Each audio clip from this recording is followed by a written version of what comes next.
up, y'all? It's Kymmy Coco, your host of Connecting the Dots podcast. How are you today? We are back, and we have a lot of things to talk about as usual.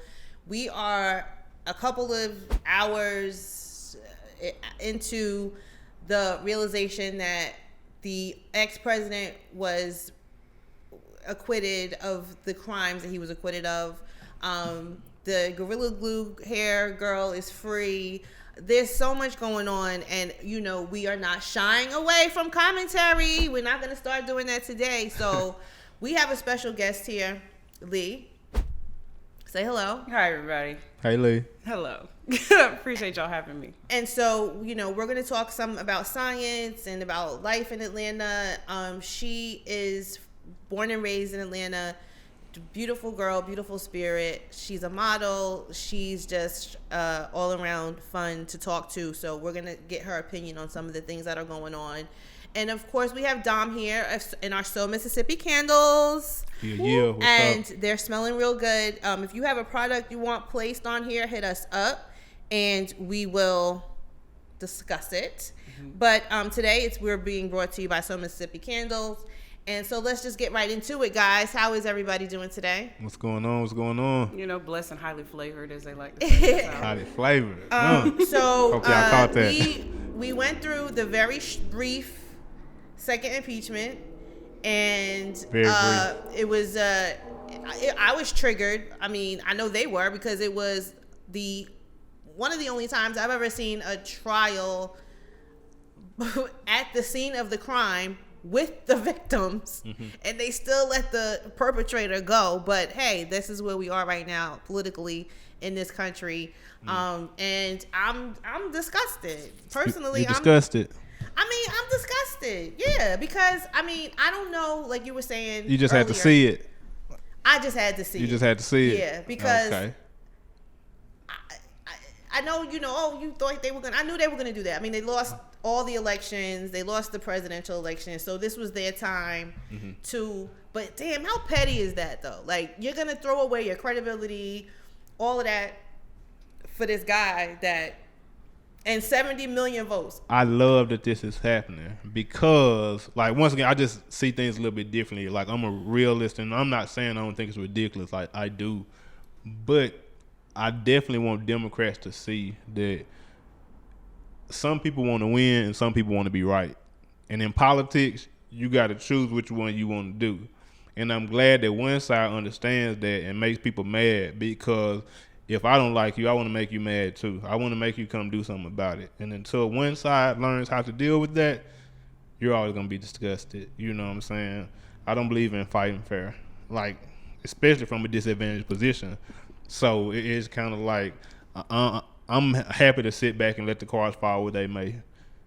I'm sitting sort of like both literally and figuratively in between the two of y'all and how I feel about this, because growing up in the colonial South, you experience racism so much that trauma compounds, right? Like, it's like anything else. Right. And it's the same. It's for the same reason that we see, in my field, I'm a public health person. I'm a research scientist. And wait, rewind. Tell them what you do again. Okay, so because we're gonna get into that next. Yeah. We don't want to take off too fast for them. My bad. I'm a research scientist. I do public health work on minority health disparities. So I look at how people's cultures, climates, their environments, where they come from, how they were raised, and their health resources lead to their health outcomes and future success in life.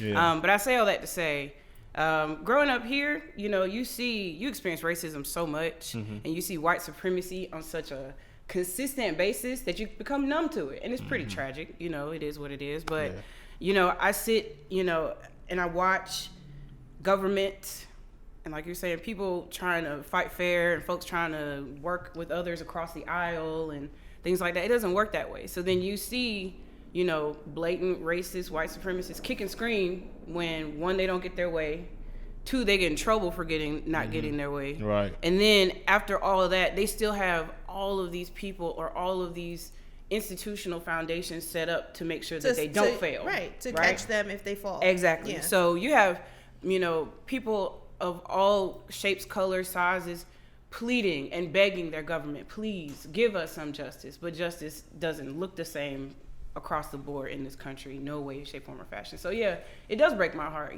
seeing this horrible, wretched, vile, vindictive soul walk away gleefully like, once again, I'm out here doing the damn thing. And then on the other hand, it's just like, all right, well, if anything, I'm happy that y'all get to see what we deal with all the time, right? Like, okay, now y'all can put a finger to all the people who let him walk away. You put a finger to all the people died, like literally, like people died on, that day. Right. And there's a memorial in the Capitol right now honoring the man who died trying to fight for, to make sure that the people who were sitting in Congress or who were on Capitol Hill that day did not, that the death toll wasn't as high as it But they been. did decide to honor the one officer that saved their damn lives. Right. But they didn't convict the person that put them in a situation where their lives needed to be saved. And that's what I'm saying. It's kind of like, and I hate to take it there, but hey, if we're going to talk about it, once again, black people stepping in and saving the day. Because if they had been me, I'd have probably been like, He's like, y'all got it. Right.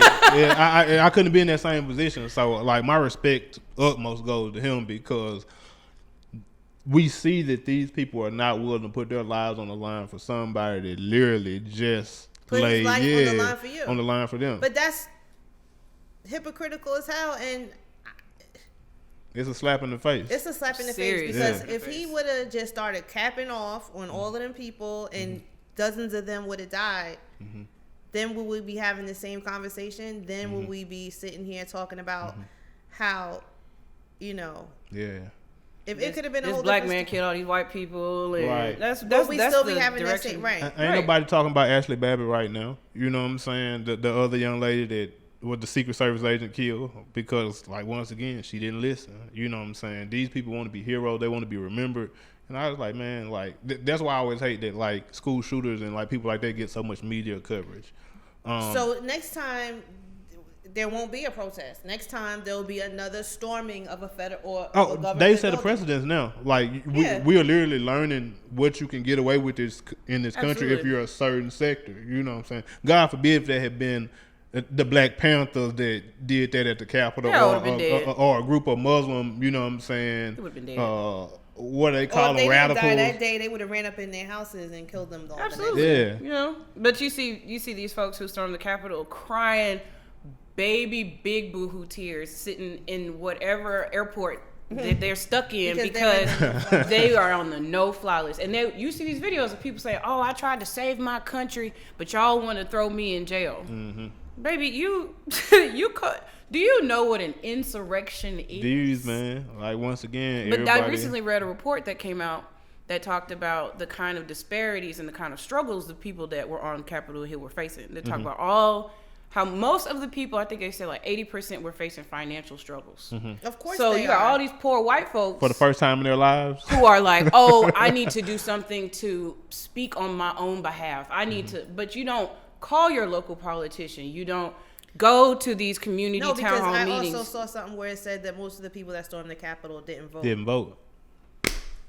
Surprise! Like, I'm not, but it's these same folks who say, "Oh, I want to take up," and then you have media coverage. Like people who are out there scared for their lives, like interviewing these people. Right? You can see how scared they are. They got masks on, and they ask these folks like, "Have you read the Constitution?" They be like, "No." They're like, "Well, I've read the Constitution. Constitution not that long." They be like, "Well, I highly doubt that. I've read the Constitution. The Constitution is not that long." I used to carry it in my purse. I had a little leaflet. Yeah, and I used to carry it around. It's not that long, but they swear that this is the stuff that they are speaking on behalf of, and they've always been taught, I'm going to attach this to my own semblance of self-righteousness, right? Like, I'm going to use self-righteousness, aka freedom, aka the First Amendment says I'm white and I said so. Pretty much. AKA patriotism. I always tell people that it's two things that you can't tell people about. That's politics and religion. Very few people study it how they say they do, but everybody feels like they know everything about it. And I would tell people that's one of the reasons, like, in my opinion, you know what I'm saying, not to get into anybody's beliefs or anything, but that's why I always tell people, you have to realize that all the major world religions kind of the same. You know Yeah, what I'm no, saying? It's wrong to steal, and all of them is wrong. So you know what I'm saying? Do certain things in all of them. You know what I'm saying? And so I would tell people, in a way, religion is made to divide. You know what I'm saying? Because if I tell my mama Jesus not real, boy, do you know the fight I would have in my hands? Oh no, I'm not saying that that's how right now. and I'm not saying that's how I feel, but I'm just saying. No, but no, that's what you don't say Yeah, to the black and same mother. thing with Islam. You know, I can't tell somebody that Allah isn't. You know what I'm saying? The utmost. You know what I'm saying? I can't. You know what I'm saying? Like it's a personal thing. Yeah, it's a personal thing, but like we take that personal thing and we project it on other things, and it makes the world how it is in a lot of ways. You also have to think about how you approach people when you have these extremely difficult conversations. Yeah. Right? Like, you don't want to make it seem as though what they believe and the things that they stand true it's on about are respect. Invalidated, right? Yeah, like, you got to respect everybody. Exactly. That's just how the world is going to have to work. But people don't have respect for their fellow man. They went out the window a long time ago. It feels like. Nobody has respect for their fellow man. So, that's going to bring me to another subject I wanted to talk about, and that's why I wanted to talk to you personally, because apparently, why is there an iPhone charger right there? Apparently, because all this stuff was going on, the person that is supposed to be leading us in the right direction, who was the leader of this country at the time, how could you take care of public health and you know, the domestic threat of that if you're doing all this foolishness trying to win an election? So that was out the window. Mm-hmm. No good decisions are being made concerning us and our health in the pandemic that we're in, because you are faking winning an election and extorting people and whatever else you were doing. So first tell me how you got into that and how you feel at the point where you realize we're starting a pandemic. So bring us to when you realize that COVID-19 is a thing and then we're going to have to deal with from your public health perspective. All right. So the way I got into my field was I was exposed to medicine young. My mother's a physician, and both of my parents were like project babies, right? We all grew up in the SWATs, or Southwest Atlanta, for those of you who don't know what SWATs is. And they clawed and worked their way out of the, you know, environments that they were raised in, right? They weren't raised in horrible environments, but it's just one of those things where wasn't that luxury either. Right, and one of the things that they wanted was to make sure that their children didn't have to deal with the things that they grew up with, right? So my mother made every effort to do the best that she could in order to provide for her people. So she went to some of the most, you know, hardcore black neighborhoods, Meridian, Mississippi, I was telling you about. Mississippi in the house, baby. There you go. Clayco, the east side, west side, all the different areas that people needed, you know, help, right? And growing up and seeing that and being exposed to it lit a fire in me. And it made me want to make sure that my people had everything that they needed resource-wise in order to live healthy, full lives. Because when I went to school, I saw both sides, right? I went to a majority black school and I also went to a majority white school. So I saw, you know, like, well, these children, they don't want for nothing, right? And then I see my people and they don't understand the importance of health insurance, right? So it brings me to today. I went through all of my years of study, years of training, and I came home.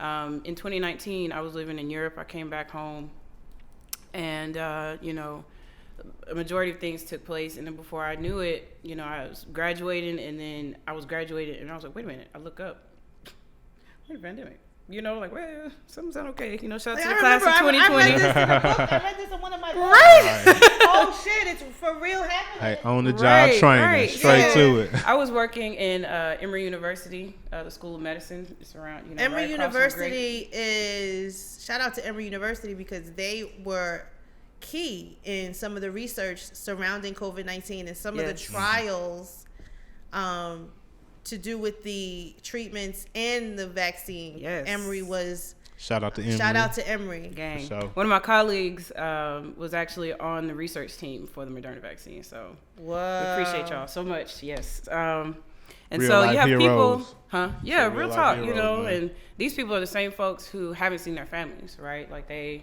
been staying in hotels. They have been, sleeping in their cars or sleeping on the job. Some of the hospital buildings or the research buildings have like showers in them, because you have folks who will go from working in the hospital to working at their desk, and so they would need to change. So those people have been, staying at work. I used to go into work, I see folks knocked out, like sitting in their chair because they couldn't, leave. So at the beginning of the pandemic, I was one of the first groups of people that were sent home. So I've been home longer than a lot of people, like since February, something like that. So I recently hit my 1 year quarantine anniversary, and I was sitting at home constantly working. And then again, like I said, shout out to the class of 2020, where you're seeing people having to, graduate from home, things that have never been canceled, like weddings and funerals and all these different things, and folks' lives are being uprooted.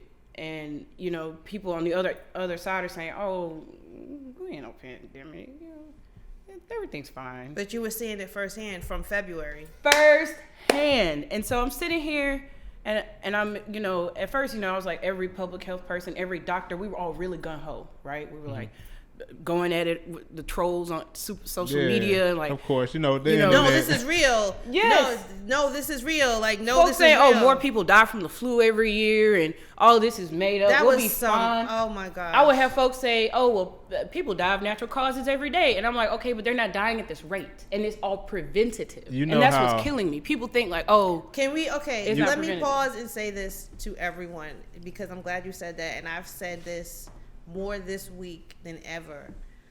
COVID-19 is a preventative disease. So Do you know what that means? We don't that have means to be you are 100% responsible for whether you get it or not. You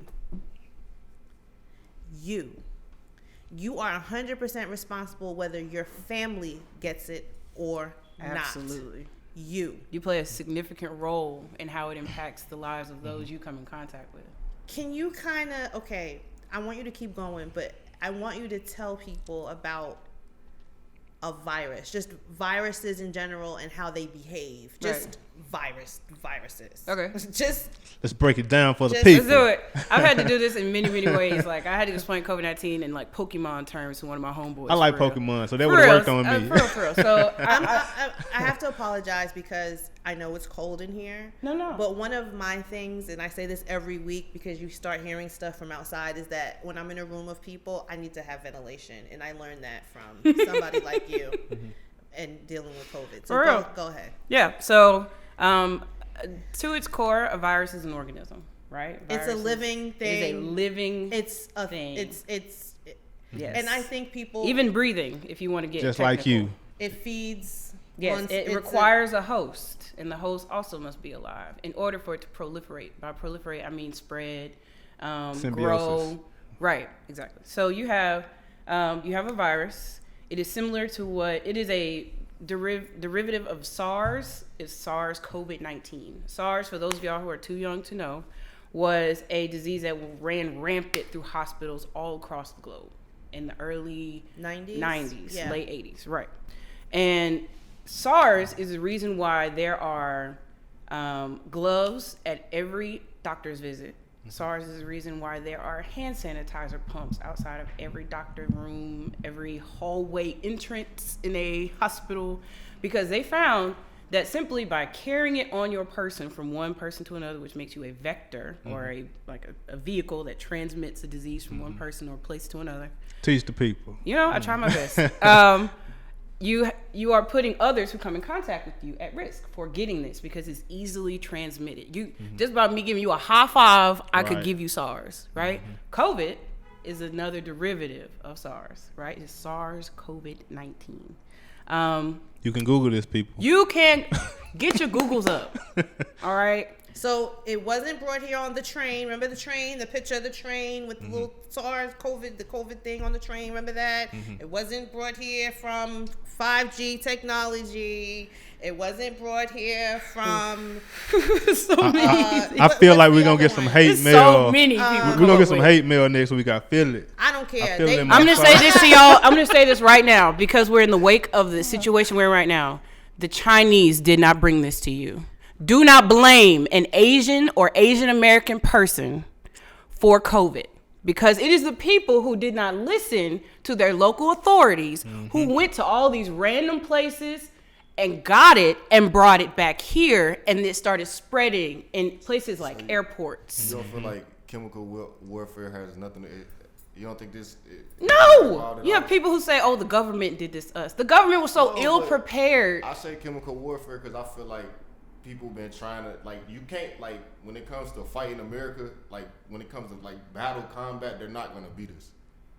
I feel like the chemical warfare is the only way they can get to us. And they knew we had a weak leader at the time, because I feel like they've been doing it for years, but we've been able to get it under control. Okay, so if you're going to use that ideology, if you will, think about all the other very well-prepared countries who have fallen short in the midst of this pandemic. It is not all America. It is not all our enemies are trying to get us. It is not.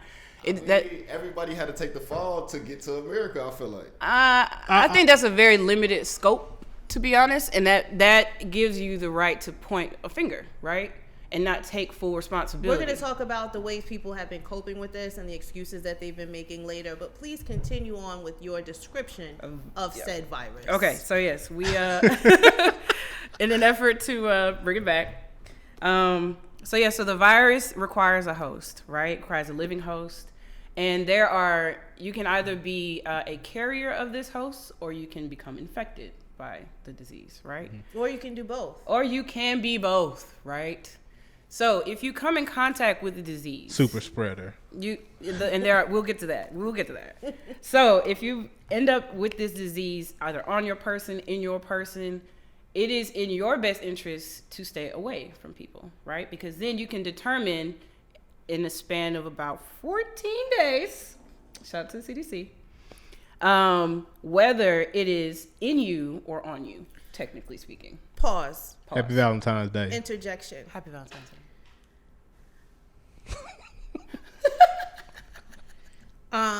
We're gonna talk about that later.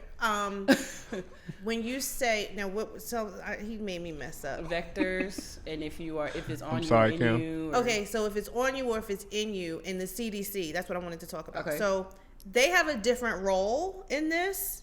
I think people think the CDC.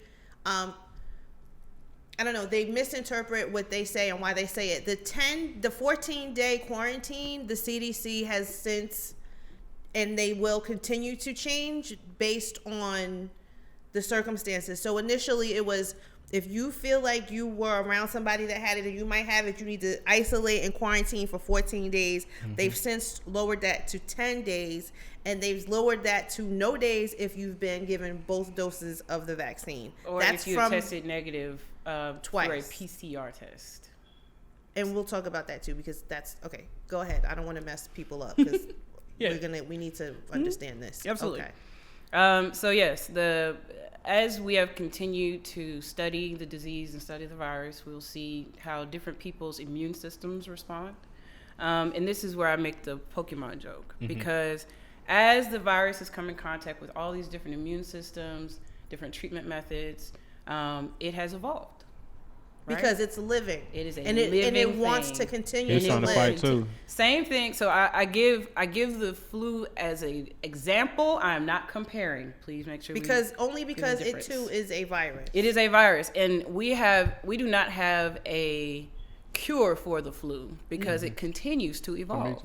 Right, because it's a living thing and it wants to continue to live. So according it learns to how to adapt. Right, and we have all these different things that affect its ability to thrive. Right, you have everything from somebody's immune system, whether they have been exposed to a bunch of different things. You have people who like folks who travel a lot, they'll come in contact with different viruses, or they'll have different types of vaccines because if you go to certain countries, you have to have certain vaccinations because only certain diseases will exist in large form or large capacity in those places.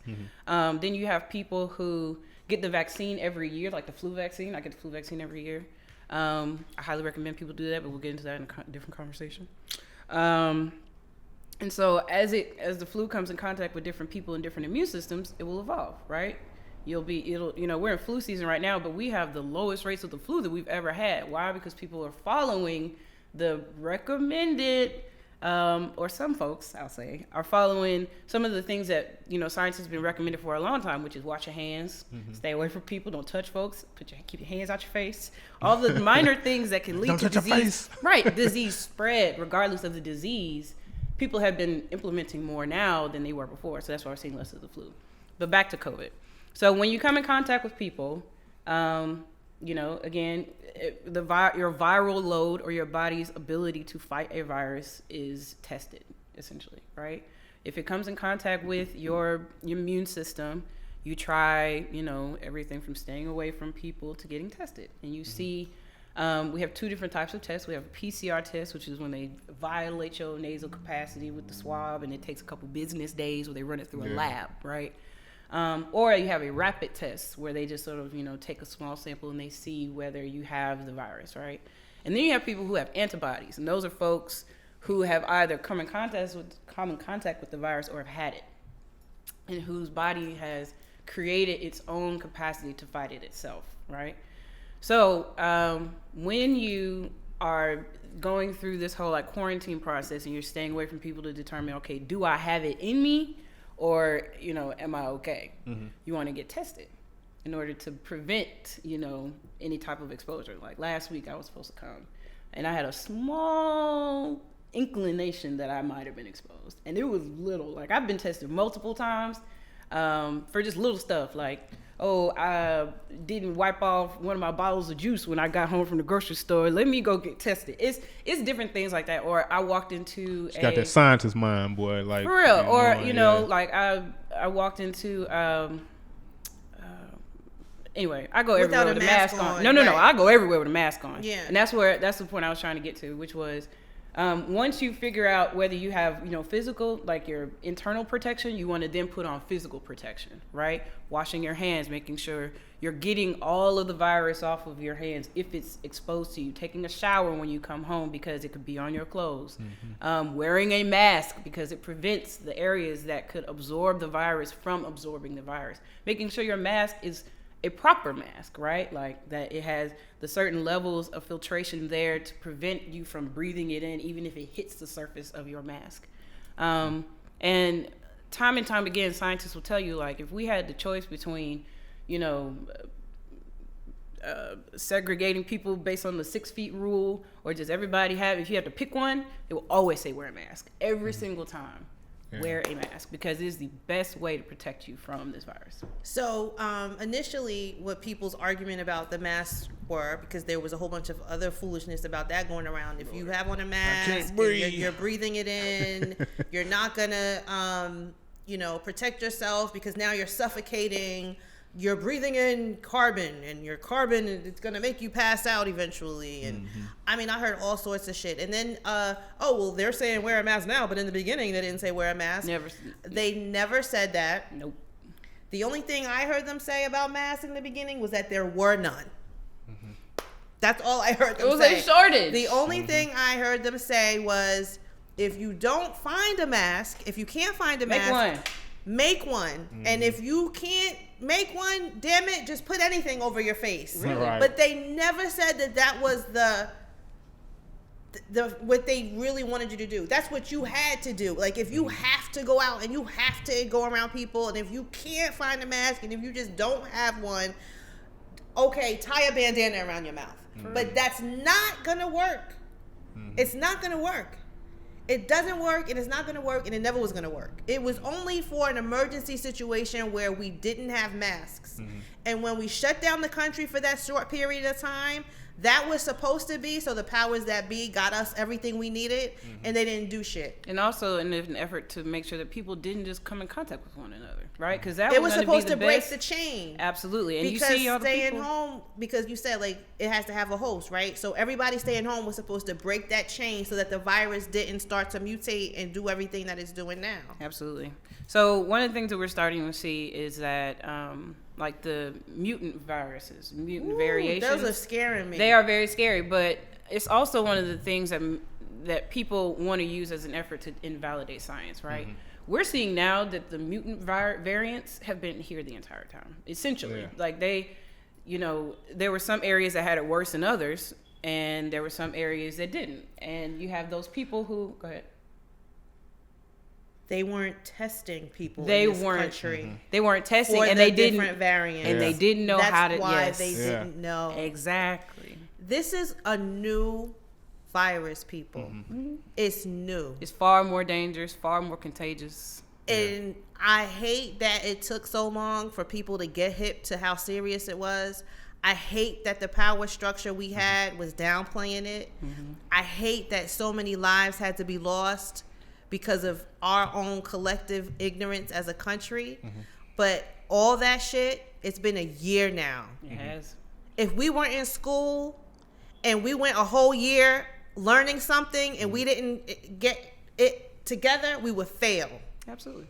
So I'm not really understanding what part of put a mask on and all that stuff that people are doing right now. It's like, I get the exhaustion, but the virus doesn't care if it's your birthday. Like, you know what I mean? Like, COVID doesn't care that, I made plans. Like, it's the audacity for me. It's the audacity for me, and it's like the total lack of empathy. I always tell people though, like, to me, this is what life is like. It's kind of like, how many times, like, it's like when you watch a movie.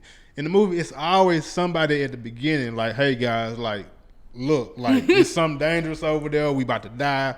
Like, you know what I'm saying? And they never listen. And I feel like that's what scientists, like this young lady, have been doing. Like, yo, put a mask on. Like, yo, this virus is serious. Yo, like, people are dying. Like, do what you can to stay safe. And people just, like, whatever. Like, Dr. you know what I'm Leigh, saying? I'm not a doctor yet, but I'll get you there. will be. Dr. Leigh Wenliang died from the virus. He first detected it in a Chinese city. Oh, this the guy that, That's the doctor that was a whistleblower, and they totally ignored him and silenced him. He died of the virus, but he was trying to warn people early on how contagious it was and how deadly it was. And the thing about it is, I think if you compare how we're faring to other countries, you'll know doing bad. We're doing horribly. But all the other countries who are doing a great job, they have empathetic leaders, people who care about their citizens and who are willing to make tough decisions regardless of how it makes people feel. It's like a king, right? Like if the king says, y'all can't wear red on Tuesdays because people think that if you red means stoplights. I don't know, whatever. You're the king, you can do what you want. And then people be like, I love the color red. That's my favorite color. How can you tell me that I can't wear red on Tuesdays? But then you start seeing, there are less traffic accidents on Tuesdays because less people are driving around confusing random pedestrians. You're taking my rights. You're taking my rights. But they don't see the overall impact that it could have on themselves or their fellow man in the time that the king is making this mandate. We live in a very narcissistic country. Absolutely. And that's a product of this society. Like, definitely. Right. And people will always want to quote the Constitution in an effort to defend their narcissism, right? Oh, well, it's my right. Or the Bible or whatever they want to their own self-righteousness. Exactly. But then if you look at places like Japan, or if you look at places like anywhere else but here. Really, but if you look at the places where folks are living their lives again, going back to normal that everybody wants to, you talk about New Zealand. They were the first group of people that says, I know y'all are tired of being inside. But this was back in April of last year, right? Like, we see that y'all are struggling. We understand that this is going to be hard on everybody and businesses are going to struggle, but we're going to give you the tools in order to make sure that your business doesn't fail. We're going to give you the resources to make sure that while you're inside, you're able to live as comfortable of a life as you can. You can pay your bills. We make sure that you don't have to pay your rent because we know a lot of y'all going to be thrown out if you can't pay your bills because you're not at work. And then you have testing. You have all of the other preventative methods in place in order to make sure that, okay, y'all going to stay inside. You can prevent this thing from spreading. But we're going to make sure that if you do get it, you are able to be treated accordingly. So testing, I need people to understand, testing is not for prevention. Testing is for monitoring it. They're not testing like, I tested, now I can go do what I want. Yeah, I'm about to say, that's how people treat it. They like see go where are the clusters? How did you get it? How did she get it? Right. Where did you go when you? And people in the beginning were spreading so many rumors about contact tracing because for some reason they were saying, the government just.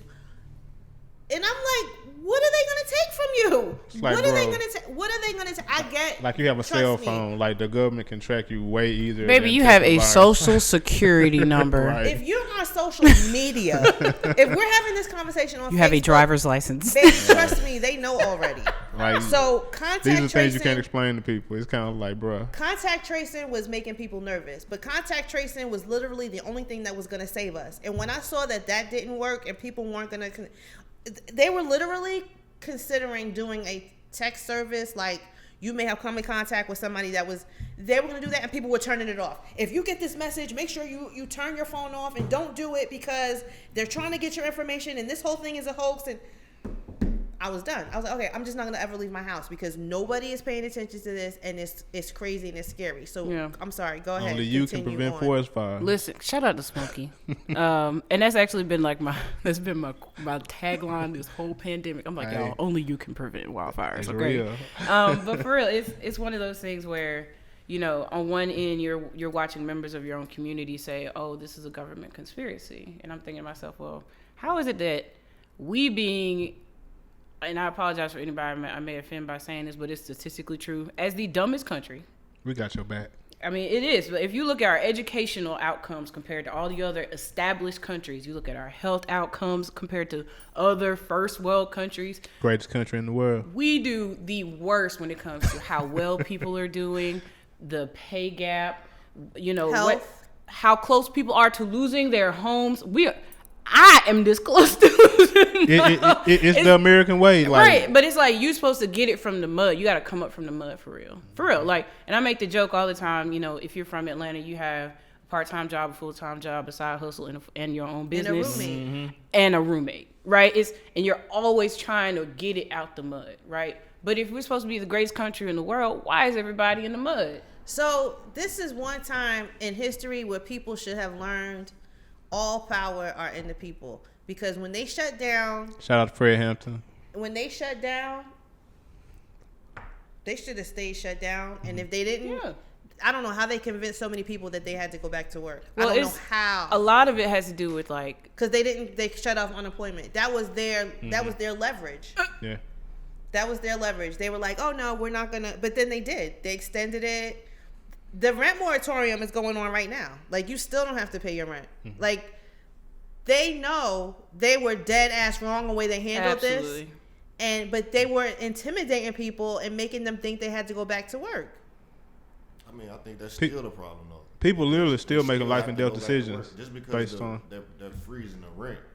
They're not erasing the rent. They're just freezing it. So when this shit is over, now I'm $5,000 in debt with rent. Like, so it's just like, Yeah. it's real. compounding. yeah, like it's. Yeah. And that's What's that's gonna an issue. happen to What do the? people Oh do? my And God, like she was this saying, is like, crazy. man, the country's not providing resources for people to be able to survive. And that's literally the government's job. Yeah. Right. You know what I'm saying? There are No, million. There are he was literally. trying to steal the election. He wasn't trying to Right. get Absolutely. people well. There are almost 1 million people at risk of losing their houses tomorrow. 1 million. But if you look at it in the population standpoint, in Congress, you know what they argue? Oh, that's 1 million compared to 150 or 140,000. I mean, 140 million. And it's like, Even so one, you're it's too many. so in their brain, they're like, oh, it's only a small percentage. Like, our losses aren't as bad as they could be. But it's like, you're looking at this in numbers. We're looking at this in people's lives. We're looking at tiny humans on the expressway asking people like, my daddy lost his job. Can you give me $5? Y'all making fun of the boys, the water boys, for trying to make a couple dollars when they would have typically been cutting grass during the summertime. But they can't do that. So what they gonna do? They're gonna buy a case of water It's at cold as hell Kroger. outside, and I just ran And into the they water are boys on the still way out trying there. to make a hustle because they're trying to survive. And people are all like, oh, you know, they'll make the joke of like how Meek Mill gave the water boys like $20 and made them split it. yeah. And he driving in a $200,000 car. And I was like, it made my skin itch when I thought about that, because whenever I see the water boys, I really don't want the water. I give them masks $20. and I ask them what their Cash App is. I said, Oh, they have cash they have out? Cash Yeah, App. everybody got cash out. Everybody got Cash App. Let me stop I buying give the them a water mask. I boys like from you. the I like I you. give them a That's mask what and I do. say, hey, I know you out here, now you're gonna be I'm out gonna here do that all when I day. go back. Right. When you go to the beauty supply store, the masks are like $1. If you buy over like $50 worth of stuff at the beauty supply store, they give you a free one. I have masks in my truck. I have a box of them in my trunk. And that's what I'm saying. Like it's one thing to always trying to knock another nigga hustle, right? Like, oh, well, this nigga ain't doing it the way I'm doing it. His hustle ain't as good as mine. But really, it's just a hustle. You know, everybody is just trying to make it to the next drugs. day. They could be selling. They could be peddling. Robbing. I always tell you, once again, if you're a certain color, everything wrong. Like, real talk. Matter of fact, you know what I'm saying? One side is an entrepreneurial spirit. On the other side is, yo, you can't sell water here. You can't, you know what I'm saying? Where's your permit? Yeah, where's your permit? Who's responsible for pushing that narrative and keeping that narrative The going? media. But really us. We are the media. But what I'm saying boys, is, we're the ones attacking these water boys. I don't They hear are, nobody talking about the water absolutely. boys at all. Like, I don't hear them talk about the water boys at all. Like, we always spread this negativity on the internet. Yeah, they'd be like, oh, the water boys all up in my car. You know, them niggas wilding. We open the door for them to come in and jump. but on. I can't let that ride They're right very now. nice. I love them too. They call me Miss Lady. They do. Mid lady. Hey, mid lady. Big bro. Hey, Miss Lady. Right. But come on, bro. Help And me they're out. aggressive. And you will misinterpret their aggression for like, let me lock the door. Like, nah, they like, yo, you want some water? Like, they just I got chips. Y'all niggas want some snacks? Like, But they do need to learn better etiquette though. Like, if you hustling, it's a certain way. You can't just be hopping on people's cars. Like, you feel but me? that's Like, but that is But- actually that is something that you as an established black entrepreneur Should help 'em out with. should do, Right. right? Like, you should take it upon yourself. It's just like, shout out to the Nunnallys. The Nunnallys are twin brothers that went to Westlake High School. Westlake is on the south side. Them two are engineers. They're both like doctors, right? Both went to Tuskegee, and then they got like their PhDs at Georgia Tech. Shout out to HBCUs. Shout out to HBCUs for real. They came back to the high school that they graduated from when I was in high school, and they did everything they could to teach the children that were in the same seats that they sat in. They reinvigorated the robotics program, the engineering department. they reach back. They did what they had to do, and it took 2 years out of their, 30-year career. I don't know how old they're not that old, but Right. they're like in their in comparison. right. To They're in their 30s, that right? They had, yeah. And they took just them 2 years, right? Like to go back and to reach back into their communities and say, you know what, y'all made me who I am, and these are the things that I knew that we could have used when I was this age. So I'm going to bring this back, right? Right. Like, and That's real. And it takes only that. But, you want to pull and remove yourself from that because it's like, I don't want to be associated with that. And then you on the other end, you have like survivor's guilt, like, Yeah. I see that a lot. right. Especially folks who come from the hardest parts of the South or Atlanta or whomever who say like, that caused a lot of trauma in me. Like I had to really survive from that. And that is, your own personal journey, your choice. And I'm not saying that to bring us off topic, but it just takes, people with empathy or people who come from those same scenarios to check themselves and say, you know what, before I start dogging the water boys, before I start saying, oh, well, y'all should have had some savings to fall back on before COVID hit, or y'all should have done everything in your power to prevent this from being you being on your last leg. When it's like, no, you don't know my pockets. You don't know my circumstances. You don't know where my family come from. You don't know that I had to pay somebody else's bill the last week and that they were supposed to pay me back. And that's the thing. We are always so quick to cast judgment on our people when it's like, okay. Because then who you gonna stunt on? If there's no poor people than me, who am I gonna stunt on? I have to stunt on somebody. Right. And then you think, okay, and then you have the people who truly distance themselves and seek validation from those outside of their community, right? You have people who, do the whole shook and jive for the white man kind of thing, and Welcome to Atlanta. Hey, don't do my city like that. Okay, not everybody. Hey, I'm here too. Hey, both sides of the field. So like, now what I'm saying? now Balance. we got to the point where we're almost at 485,000 dead Yes. Americans. Right. Yeah. And over 2 million infection. Yep. Is it 2 million? Something like that. So I lost count. a while So ago. now with the new, now what? Where are we at now? Because I see more people wearing masks. I went to the mall yesterday.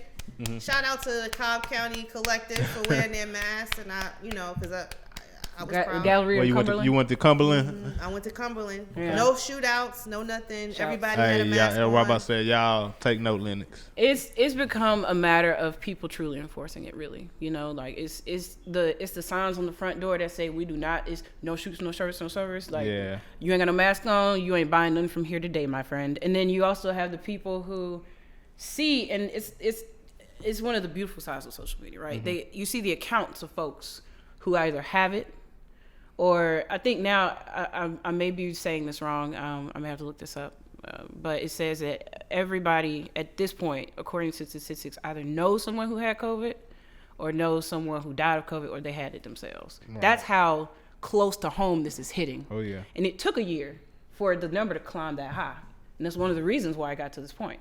You have people, you know, again, who will continue to speak down, but then 6 months later, you see them on Facebook Live with a tube in their nose saying, I didn't take this seriously, please take this seriously. And it takes a kind of like shock value. It does. Right? So do you think that I've seen people like, PSAs, people understanding just the virus, and that's why I thank you so much for that, breaking down the virus and how viruses are, what viruses are, because you still have people that think they're going to get sick if they go outside with no hat on or no coat. Like, that's not how people usually get a virus. Right. Or you have the folks who will say like, oh, I had it and it's not that bad. That's what really fucking us up. So tell people too the levels of the viral infection and how you said viral load, and I totally learned that recently because you literally can get more of it and have a different. So explain that, like viral load and infection and the severity of the infection. Right. So it's all based on your body's capacity to fight the virus, right? What your immune system is capable of. Some people, you'll see they'll be the pinnacle of health, and then they'll turn around and come in contact with the virus, and they'll be on a ventilator, and they'll be struggling. They say, well, everybody said, well, if I'm young and healthy, it's not going to affect me that much, or I'm not going to be that infected. So it's all based on your DNA.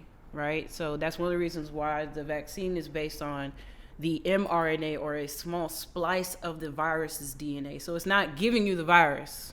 For those of y'all who think that if you get the... I'm so glad you said that. Whew, Lord. It's a lot of people who believe if I get this vaccine... Well, that's how flu vaccines are. So and it's a retroactive version of the flu. So it's the previous year's, like, basically, like, it's frozen. It's not really active. So they basically like decommission the virus so that it doesn't infect you, but that your body learns how to fight it. Yeah. Exactly. Right, just what the flu looks like. Right. The difference in this is that it's a small portion of the DNA. It's not the actual virus. So your body is sort of like, you know, I hate to explain it this way, but you know, when people get pregnant. Do what you got to do. When people get pregnant, you know, you know, it's the egg and the sperm, right? And when you have when you first go through the process, shout out to Valentine's Day, Plan Bs, you know, I think they're like $11 at Costco, if they're not sold out yet, but you have a lot of sperm that come in contact with your body, right? And then as the sperm travels, more and more of it dies off until you get that one. There's that one strong one. The weak ones fall off. On. Right. And when the egg and the sperm meet, it turns into a zygote, which is like the embryo. Yes, it's the like premature her. version. She's such a good teacher. The premature version of the embryo, yeah. So, sort of, if you think about your cells and your, you know, T cells, which are your white blood cells, fighter cells. Yeah. When they come in contact with the mRNA or the DNA of the COVID vaccine, it brings together a stronger T cell, right? It is the zygote, or the strong cell that can better prepare your body against the virus. It's like putting on the whole armor of God. I hate how I went from sex to Jesus. Hey. But it's like, you know, it's all right with the vaccine, Lord. Right? The vaccine is like a tiny little sword, you know, versus, you know, right, and it's like, I know what you are. Right, and it's like, that's what I want. I want the sword. Right, and the sword is sort of like magnetized to COVID. So it's like, oh, well, this is a tiny splice of COVID. I know how to attack COVID because I have a tiny little COVID sword. That's sort of how the vaccine works. So when you have a viral load, it's your body's capacity to create antibodies fast enough to fight the virus, right? And it's also your body's capacity to fight it when it comes in contact in general, right? So the viral load, You're doing great. I can get a load, literally a load of the virus itself from talking to you with less than 6 feet apart, no mask. We just out here, we talking, we Raw at the dogging club. it. We at the club, right? And the club is loud. So now I gotta go in your ear and tell you what I'm saying. Girl, this my shit. Da da da. Yo, such and such is here. Now I'm in your ear. Tell people where the viral load enters your body from. Where? Okay, Where does so, it come to? How it get in your body? So it is spread through droplets, right? It's spread through when you speak. If you were to blacklight my always voice, moisture. you can see the moisture coming out of my mouth, right? Some and people's when breath you are hotter are than others. right, and it's also how you intake, how your body intakes, right? Like, so I used to be a professional swimmer. When you take a deep breath in, She know how to breathe in. right, when you For take sure, a deep for breath sure. in, you're pulling in literally everything around you into your body, right? It comes in, right? And as you are breathing out, or if you're breathing in through your nose, it's a smaller amount, but you're still breathing it in, right? And when you blow out, it's the same way. You have more moisture and more droplets coming out of your mouth than your nose, but your nose still does the same thing. That's why it's important for you to wear your mask over your mouth and nose. I hate when I see people. They'll be like, that's a moment. I- Right Or there. they'll walk around with their mask on their chin. Or Oh, let me show Be you. like, man, just take it off, man. at that point, it's like, why you got it on? It's not protecting you Let from me nothing. show you the new shit I saw yesterday at the mall. You know, the guys have the beard. Shout out to the beard gang. Yes. But Beard they're gang. just so sexy. They gotta show the beard, right? I'm so the crazy. mask is fading the groove. So they wear it like this, like a little duck thing. Oh dear. They're at the mall like this because God forbid the Hey, ladies man. don't see Can't the see beard. that beard. No, I think that's more so because the shit don't cover the beard. Like, you got a big ass beard, the mask is not gonna cover the whole beard. I think it's also a matter of like, oh, I grew my beard, so I don't want It's this mass vanity. indention in my beard. Because you can let it. Yeah. Listen, do you know how many physicians? This is what really killed me. Cut. Surgeons will stand for 20, 30 hours on end doing one really complicated neurosurgery, heart surgery. With the mask on. We'll have a beard. We'll wear a mask. It is not impeding your ability to breathe, speak. Yeah. I don't know Here. how much bigger it needs to get because it goes pretty. But I mean, I don't have a beard. I always tell At least people not a big one. they make masks for big people with people make- with big faces. I've seen people come out with beard masks that like wrap I saw your the beard in one that cloth. looks like a bonnet. Yeah, you see the one the lunch lady be It wearing. looks like a surgical thing, but it's like a little net around the beard. Sexy. Hilarious. If I saw that over your beard, I wouldn't be concerned about the beard. I'd be like, That's a smart guy. that's what I want. That right is there. a smart guy. I- You guys are I- saying much more with your mask than you think you are. Really? Because as soon as I saw this Listen, guy, fellas, I listen. knew he was a fucking idiot. Free game. You're saying way more than you think you're saying. Real Because talk. as soon as I see the guy with this, you're stupid. I don't even want to talk to you. I don't want to talk to you. And as soon as I see the guy like this, you got your mask on perfectly, right? Right. But when you want to say something to me, you do this. Like, what's the point? What are you doing? I can hear you. Right. What is this? They still trying to figure this out, man. They still figure the mask thing Hey, out. Jay It's Black- been a Jay Black year, said it's just yo. been a year, It's man. been a year. Like, if Right. you That's were not a long time. Like, a baby doesn't know how to walk in a year. fuck yes, it does. I'm saying now. Tiny this humans one. now are smarter than before. They're learning more. They don't They know have how to like talk about compounded this. knowledge from previous generations. So it's like Tiana Taylor's little girl. Yeah. She was like He's smart, man. She She like, was talking. speaking kind Yeah. of That's because her babies have to develop the like facial muscles to pronunciate words. It's like my nieces and nephews, they can never pronounce my name because I'm Yi, right? L is one of the hardest like letters Lee. to phonetically sound Yeah. because you have to put your tongue to the back of your you mouth. hear dada And you from- have to learn mama. how to develop the muscles in your little baby cheeks to Aw. do that, right? That baby was born with little baby cheek muscles because she's like, she has the and then kids she has just the come out wherewithal and swole the these days, intelligence that all come from muscles both of her develop. parents, right? For her to say, hey, and people, if you don't know this, obviously if you don't know the science behind it, it's just a miraculous feat, right? But I see it every day. Tiny humans, they'll be like 3 months and they know how to scroll because they know like, okay, this will do this and this will do this. They don't know what they're doing, but they know that if they do this, something will happen. Or if they do this, something will happen. Because they're learning and the synapses in their brains are connecting faster than when we were little. And that's why I always tell people, and like people, like they look at movies and they see all this amazing stuff that people make up in their mind. I tell people, there's literally no better super like hero than the human body. Like, it's amazing. So your body, going back to what you were saying about fighting it off, the viral load, you get it, your body starts fighting it off. Then we have those people that are like, well, if you took CMOS, you're good. Or, you know, if you drink these shakes and if you take elderberry, I get it. But if you started taking this like a year ago and you're, you know, you've been boosting your immune system up, blah, blah, blah. But in the middle of it, I don't know if that's a great idea to tell people that in the middle of it. You know what I mean? Like, now we're dead in the middle of this pandemic and you're telling people, oh, you don't have to wear a mask as long as you know, you've been taking your gummy Flintstone vitamins. You know what I mean? Like, what about that? Like, what is that? What about those? Because I saw recently a study that said that vitamin C, what they've been saying, and vitamin D are not preventing it. Like, you can. You can't prevent a disease with just a vitamin. So I've always been a large advocate for there being a healthy marriage between holistic medicine and actual like diagnostic prescription chemical based interventions, right? Like medicine. Right. Because you will see like people from Caribbean and Asian cultures that live forever just because they're eating their vitamins every day, right? Like they're consuming what they need. And in the United States, a lot of the food that we consume is either very heavy in sugar, which can cause disease because it creates inflammation, and inflammation and oxidative stress are the two causes of disease. Which is why a lot of people like to quote Dr. what's the man that's not the doctor? Ooh, Lord. Everything is not caused by phlegm, y'all.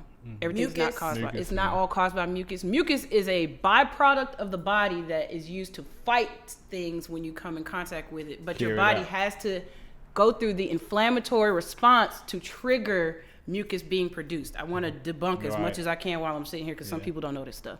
But back to your point. It is very important that you take your vitamins every day. Very, very important. I take like 7, 8 different types of vitamins every day because I know what I'm missing from my diet. Yeah, me too. Absolutely. Right. So I take, turmeric and coumarin. People tell you to take that. That's that's good for you. Vitamin C, vitamin D, calcium, probiotics. Yeah, I take vitamin B super complex because there's all the different vitamin B's in it, and all the different vitamin B's are better than just B12 for all my smokers out there. If y'all think just taking B12 will be good for you.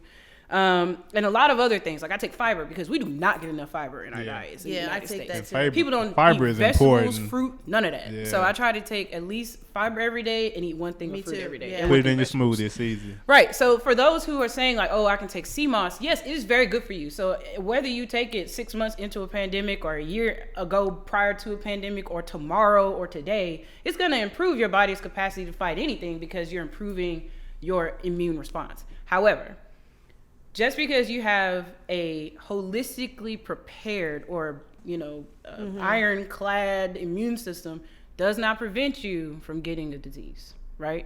You can still get the disease. And this also goes to all the people who are like anti-vaxxers, right? Yeah. For those of y'all who think like, oh, I don't need the TB vaccine, even though we were giving it as tiny humans, or I don't need polio. Now you're not giving your children the polio vaccine and they have this horrible response to it when they go into like preschool because all your other colleagues who didn't vaccinate their children with polio brought their children. So now you have stuff that has been, squashed down for all these years. We haven't had any of these problems. Now we're having a resurgence. There are tuberculosis outbreaks in preschools. Like, because folks think, oh, I'm going to take CMOS and I'm going to give my body this immense defense system. But that's not how it works, right? Yeah. There are things out there that are bigger or that operate outside of just your immune system, right? There are things that can attack your tissues, which is what COVID is doing. So now the mutated version of COVID, the B1 something strain, is skirting your immune system. Yeah. So COVID has an inflammatory response, right? And that's why people are dying of strokes and blood clots. It is affecting your tissues, and your tissues are in everything, right? In your body, you have your cells. Your cells make up your tissues create tissue systems, and then your systems create, or your tissue system, I'm sorry, I said it backwards. Your tissues create organs, and your organs have organ systems, right? That's why you have the immune system, your lymphatic system, your digestive system, your reproductive system. There are folks, and then you have your skeletal muscular system. That's why folks are losing their limbs. That's why folks are going into heart failure at 25. That's why folks are having strokes at 30, because COVID is causing this like hardcore inflammatory response all over your body, and your tissues are just like frying, right? Like they're, because it's so hot, it literally just like frying apart, right? So then you have people who, again, pinnacle of health. Well, I took my CMOS. I was taking my vitamins every day. You were outside raw dog in the air. You weren't wearing a mask. You did not stay inside because you didn't prevent yourself from coming in contact with somebody who was just simply carrying the mutant variant and wasn't feeling any type of way. They were asymptomatic. Right. And this is also why you just going somewhere and them taking your temperature ain't cutting it. Because you can be asymptomatic. You can have COVID and not feel sick. You can have COVID and not feel sick. And be giving it to everybody. So that's why I tell the boys, when the water boys, when I see them, like, hey, baby, you should wear a mask, right? Because you're walking up to people's car windows, and the only thing that might be stopping you from getting some money is that you're walking up to their car window and their windows are like this cracked. And you have no mask on. So I'm going to be reluctant to roll my window down and talk to you, and you don't have a mask on, and you've been out here all day with all these people. Right. And so and then they say, oh, Miss Lady, I'm not sick. And I'm like, well, baby, you don't know if I am. That's all people really, really do have to think about it from both ends, right? I may not feel sick, but you could be sick. Right. Or you might not feel sick yet. And you might not feel sick now, but when you go home tonight. And that's why those 10 days are so important, right? Like, because the viral load, it takes a minute before it starts to affect you. You don't know how it could affect you because it affects everybody differently, because everybody's immune system is different. Right. Now, the disparity between Black and white and Asian people are not dealing with this like any other race for some reason. I've looked at the stats, and the Asian people are. That's because they're staying at home and they wear masks. And they have always worn masks. One of my closest friends is South Korean. She wears a mask every time she goes to the airport, and she's always worn a mask at the airport. Right? I went to come get her when she came to see me in Atlanta like a couple years ago, and she had a mask on. And I knew why she had a mask on, because I also studied anthropology in school, which is a study of human culture. So I know how certain communities and certain people feel in regards to like being like germophobic. Right. You know, so you have communities of people who don't wear their shoes in the house because they know that this can track germs. Yes. They also don't wear shoes in their bathrooms or kitchens because they know these are they have to be the cleanest places. Yeah. You have places, people who are very strict about how often they clean their home, how often they refresh their sheets, the things that they come in contact with. So especially when it comes to other people, right? Same reason why you see old Asian grandmas wear gloves in the grocery store prior to us being in this pandemic, right? Because they're like, oh, well, all these people have been touching it, And like Japanese or Chinese people, because of the pollution in the air, they always wear masks outside. Masks. So the disparity between what, like, say, Black and white and say in Georgia, you see, because, and you can speak more to this because this is your expertise, it affecting our community more because we've been dealing with underlying health conditions, and some of us have been living in places where our health is being compromised because of the environment. So talk to us about why Black people need to be even more vigilant of this disease than anyone else. Well, a lot of times we've been conditioned to believe that, one, our government is out to kill us, which truthfully, that's pretty true. Yeah, because there's nothing out there that prevents us from dying at the rates that we're dying at. And that's why I got into my field, because I knew that if we created policy, which I hate politics, but if there are things in place that prevent Black women from dying at higher rates just from going into labor than white women, then if I know this, let me go do a study on it. let me get my study backed by a major research entity, whether it be the National Institute of Health or, some overarching institution, and then take it to Congress, hopefully at a time when we have a Congress that actually cares about people. And they, prioritize people over profit, which our country does a very poor job of doing. Then, maybe we can get something done. So in regards to my community, a lot of times people negate the fact that we are literally just prioritizing our survival, right? Like, if I used to work at CHOA, Hugh Spalding, right? You go in and you see, because we are inner city clinic, it's just majority Black and Hispanic community or people, families, right? And these same folks, they walk in and they are like, okay, what am I doing, right? Like, because no one has walked them through. All right, when you go to a doctor's office, you're gonna go in there and sit down, because a lot of folks ain't never been to a doctor unless it takes them having a tiny human who needs a 6 months or the shots 2 week or whatever. Checkup.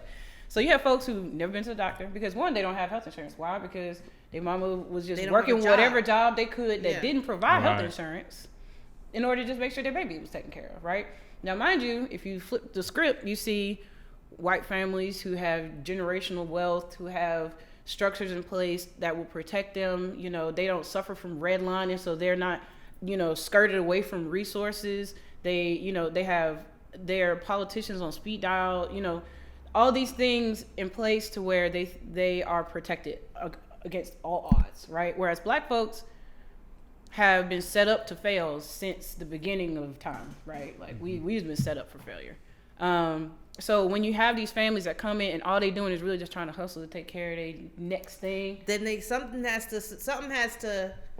And it's either going to be the health, like your mental well-being, your capacity to operate in a space outside of your home. Mm-hmm. That's something that we need a lot more help with. And that's sort of, why, again, like I said, why I got into this, because, I got to see it, and I'm like, okay, well, if not anybody, then me, if not now, then when, so Black people, when it comes to COVID, we deal with the same kind of things, right? Like, you see folks, pretty much all of our essential workers are Black. All of the people who have to be outside are Black. Mm-hmm. Folks who are cleaning, Black. Folks who are at your drive-thru, Black. Folks who do all these, low-income jobs are Black. People who have middle-income jobs, but that are required to be there because your life is expendable in the eyes of the government. Mm-hmm. Right. Because you're essential. Because you are, but won't get hazard pay because that's too much.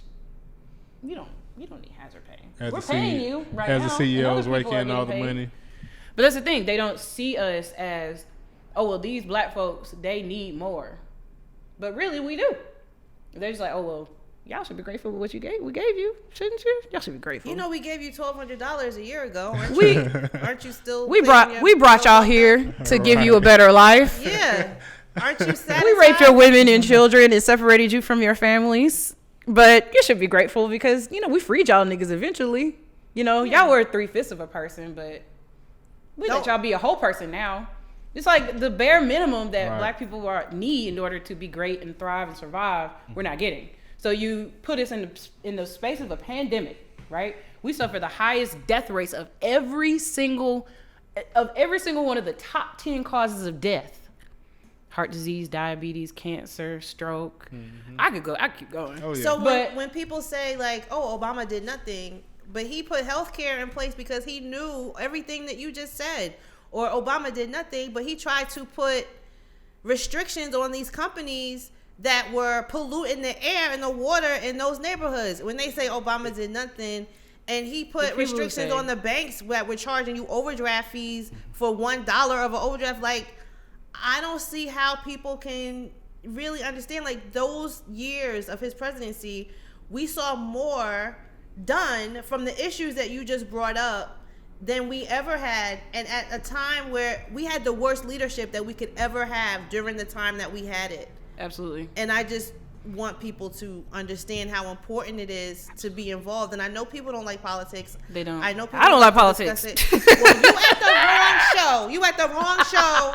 If you don't like politics, you watch I always tell people politics the only thing that we're gonna wrap it up because we've just been you. talking way too long. But You can come back and we can do a part 2 because this is like a really important conversation. I like her. She should definitely come back. And appreciate it. We really appreciate your expertise because like I told Dom before the show started, I'm at the end of my wits with everybody. Like, yeah. You also think about, I'll end with this, there are more doctors and scientists quitting nowadays because after a year of being discredited and faulted and told that all the things that we're doing after years of dedicating our lives to this and getting all these degrees and all this kind of stuff, we were already going into a physician shortage before we were in the pandemic. And so now you have all these people who are on the brink of either retiring and trying to figure out whether I should come back, saying, you know what, fuck this. Y'all not listening to us. And we're doing everything in our power. Folks saying we need a vaccine, but then they say we got a vaccine too fast. They're saying, oh, well, the white man's trying to kill us, but a black woman developed a Moderna vaccine. Mm-hmm. So it's like, okay, we're going to do everything in our power to make sure that y'all get what y'all need. And we're going to, folks like me who, again, I know that we need everything, that we're not getting. So it's going to be everything. I'm going to do everything in my power to make sure that at least you understand, right? And don't take it as if, oh, well, there have been vaccines in the past and they've tried to kill us, right? Mm-hmm. Now, yes, black people have been guinea pigged for a long time, but please don't use... And I'm gonna end with this.